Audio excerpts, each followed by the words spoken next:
السلام علیکم ورحمۃ اللہ وبرکاتہ۔ وعلیکم السلام ورحمۃ اللہ وبرکاتہ۔ کیا حال ہے سب کا؟ نحمده ونصلی علی رسولہ الکریم، اما بعد فاعوذ باللہ من الشیطان الرجیم، بسم اللہ الرحمن الرحیم، رب اشرح لی صدری ویسر لی امری واحلل عقدۃ من لسانی یفقہوا قولی۔ فصل 83، مباح خطوات، تقرب الی اللہ کا ذریعہ۔ مباح یعنی جو جائز ہیں، خطوات یعنی قدم، سٹیپس۔ سٹیپ صرف پاؤں کا نہیں ہوتا، سٹیپس کاموں میں بھی ہوتے ہیں۔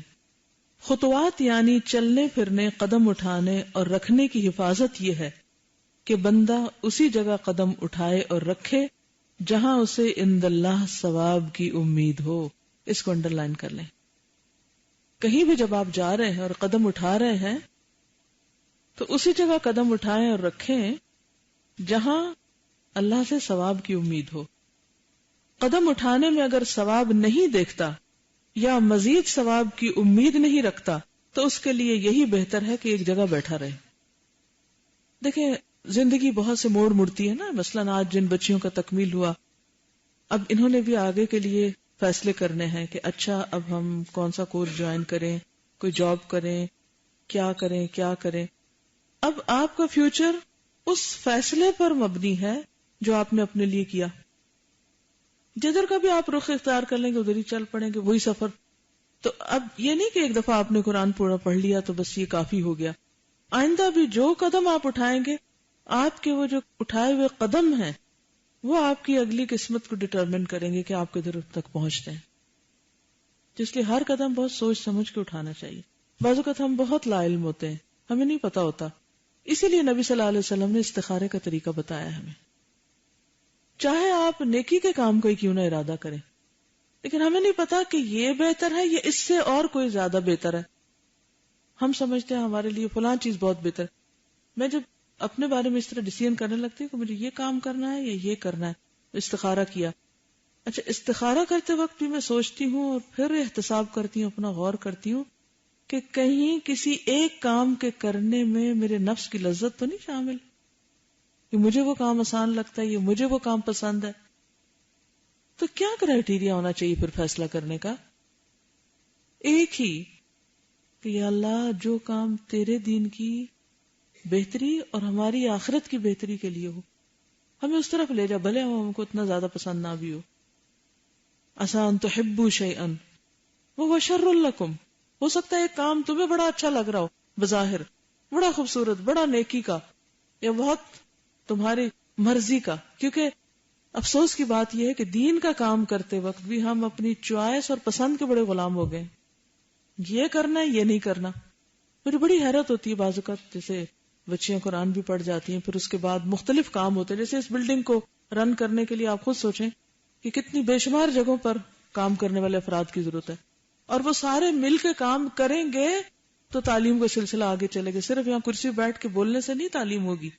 کوئی گیٹ پہ کھڑا ہے، کوئی ریسپشن پہ کھڑا ہے، کوئی ٹیلی فون اٹینڈ کر رہا ہے، کوئی کھانا پکا رہا ہے، کوئی سرو کر رہا ہے، کوئی کلاس روم کا انتظام سنبھال رہا ہے، کوئی ٹائم ٹیبل بنا رہا ہے، کوئی کتابیں چھاپ رہا ہے، سارے مل کے لگے ہوئے نا۔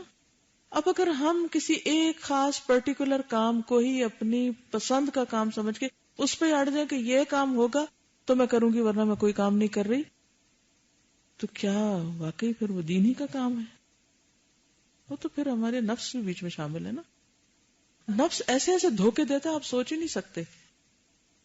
یعنی وہ انسان کو ایسے سجھا دیتا ہے، شیطان ایسا پھیر دیتا ہے کہ اچھا یہ کر لو، یہ کتنا اچھا ہے، یہ بھی تو دین کا کام ہے نا، اور اس میں تمہیں مزہ کتنا آئے گا، اور کنوینئنٹ کتنا ہے، اور تمہیں آرام بھی کتنا رہے گا، اور کام بھی تمہارا ہو جائے گا۔ بھائی اس وقت نہ آرام کو دیکھنا ہے، نہ ہی کنوینئنس کو دیکھنا ہے، یہ دیکھنا ہے دین کو میری زیادہ ضرورت کہاں ہے۔ اور میں اپنے تجربے سے یہ بات کہتی ہوں کہ جب یہ کرائیٹیریا لے کر آپ فیصلے کرنے شروع کریں گے تو انشاءاللہ آپ تھوڑا بھی کریں گے تو اس میں بہت برکت ہوگی۔ مرضی اور نفس کے خلاف بھی کریں گے، بے شمار فائدے ہوں گے۔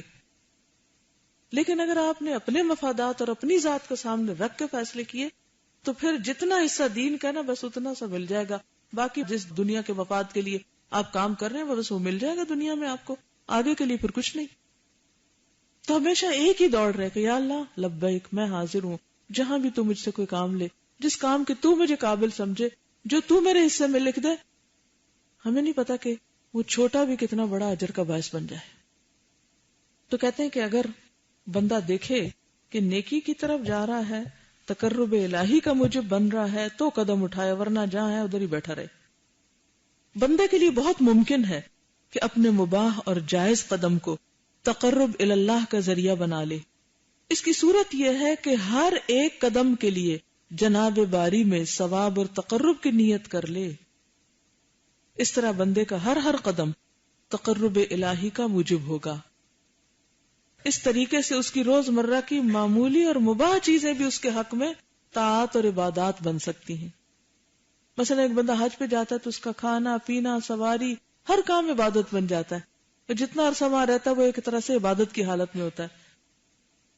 بندہ اگر اپنے معمولی اور مباح امور میں ثواب اور تقرب کی نیت کر لے تو اس کے تمام عادتی اور مباح امور ثواب اور تقرب کو موجب بن سکتے ہیں. اچھا، اکثر لوگ اس کنفیوژن کا شکار رہتے ہیں.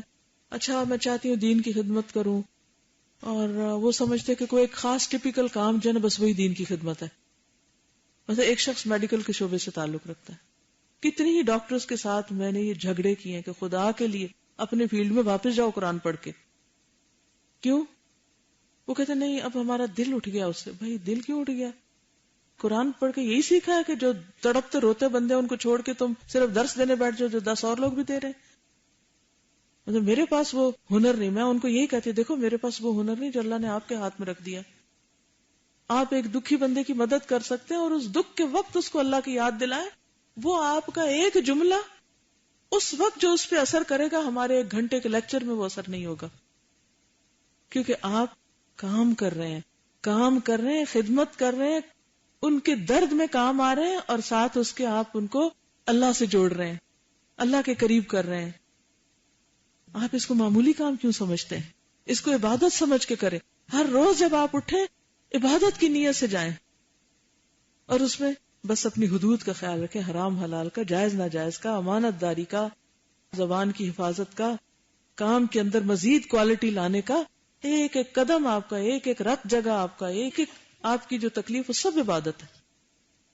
تو یہ بات سمجھنے کی ہے کہ جتنے بھی مباح کام ہیں اگر ان میں نیت اچھی ہے، طریقہ درست ہے، تقرب کے لیے کریں، اللہ کی رضا چاہنے کے لیے. الا ابتغاء وجہ ربہ الاعلی ولسوف یرضی. ابو بکر نے کیا کیا تھا؟ غلام آزاد کیے تھے. تو باپ نے کہا بیٹا جوان غلام آزاد کرو، کل آزاد ہوں گے تو تمہارے مرہون منت ہوں گے، کبھی کام پڑے گا تو آ جائیں گے پھر تمہارے پاس، احسان مند ہوں گے تمہارے. انہوں نے کہا کہ میں اس لیے تو کر ہی نہیں رہا، میں تو صرف اللہ کی رضا کے لیے آزاد کر رہا ہوں. تو اللہ تعالیٰ نے بھی فیصلہ دے دیا وَلَسَوْفَ يَرْضَى. تم اللہ کی رضا کے لیے کام کرے تو وہ تم سے راضی نہ ہوگا، وہ بھی ہوگا. لیکن جب ہم اللہ کی رضا پر اپنے نفس کی رضا کو مقدم کر لیتے ہیں تو بظاہر وہ بہت بڑا دین کا ہی کام نظر آتا ہو، لیکن مقصود اس میں اپنے نفس کی لذت ہے، تو پھر وہ بات نہیں ہے. اس دھوکے سے بھی بچنے کی ضرورت ہے. اس طریقے سے اس کی روزمرہ کی معمولی اور مباح چیزیں بھی اس کے حق میں طاعت اور عبادات بن سکتی ہیں. کھانا پکانا، گھر صاف کرنا، نہانا دھونا، سب چیزیں. وضو کرنے لگے تو آپ کہیں کہ اللہ میں اس لیے کر رہا ہوں کہ میں پاک صاف ہوں. ان اللہ یحب التوابین ویحب المتطہرین. آپ کو پتہ ہے کہ یہ آیت اتری تھی استنجا کرنے والوں کے بارے میں جو پانی سے اپنے نجاست کو دھوتے تھے. اچھا استنجا کرنا عبادت کا کام ہے؟ بظاہر اگر دیکھا جائے تو بڑی حیرت کی بات ہے نا. اپنے جسم کی غلاظت دھونا چھپ کے ہی کرتے ہیں، بکراہت ہی کرتے ہیں، لیکن یہ فعل اللہ کو پسند ہے کہ ایک بندہ اپنی نجاست دھو رہا ہے اور پاک صاف رہ رہا ہے. تو قباء والے پانی استعمال کرتے تھے پاک ہونے کے لیے. اللہ تعالیٰ نے ان کے حق میں یہ آیت اتار دی فیہ رجال یحبون ان یتطہروا. وہاں کچھ لوگ ہیں جو پاک صاف رہنے کو پسند کرتے ہیں. تو اگر کسی کو پاک صاف رہنے کا شوق ہے، شوق سے کوشش کرتا ہے، تو ہم سوچتے ہیں کیا کپڑے دھو، اچھا اب یہاں صاف کرو، یہاں چھینٹے نہ پڑیں. یہ ساری احتیاطیں جو آپ برت رہے ہیں اگر اللہ کے لیے کر رہے ہیں تو تقرب کا ذریعہ ہے. وضو تقرب کا ذریعہ ہے. اور ہم کہتے ہیں پھر وضو کرنا پڑے گا. کتنی دیر لگتی ہے وضو کرنے میں؟ 5 بھی نہیں، 2 منٹ بمشکل. لیکن شیطان نے کتنا بھاری کر دیا، کیونکہ اللہ کو محبت ہے پاک رہنے سے۔ بندے کی اکثر و بیشتر لغزشیں چونکہ قدم اور زبان سے تعلق رکھتی ہیں، اس لیے اللہ تعالیٰ ان دو کو ایک ساتھ بیان فرماتا ہے۔ وَعِبَادُ الرَّحْمَنِ الَّذِينَ يَمْشُونَ عَلَى الْأَرْضِ هَوْنًا وَإِذَا خَاطَبَهُمُ الْجَاهِلُونَ قَالُوا سَلَامًا۔ رحمان کے بندے وہ لوگ ہیں جو زمین پر آہستگی سے چلتے ہیں، چال کی بات ہو رہی ہے، اور جب ان سے جاہل بات کرتے ہیں تو وہ سلامتی کی بات کہہ دیتے ہیں، بحث مباحثے میں نہیں پڑتے۔ اس آیت میں یہ دو چیزیں اسی طرح ایک ساتھ بیان کی گئی ہیں، جس طرح لحظات خطرات کو اس آیت میں ایک ساتھ پیش کیا گیا۔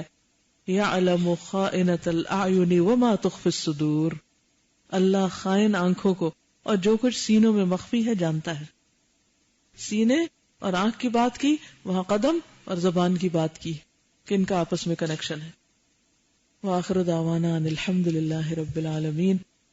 سبحانک اللہم وبحمدک، نشہد ان لا الہ الا انت، نستغفرک ونتوب الیک۔ السلام علیکم ورحمۃ اللہ وبرکاتہ۔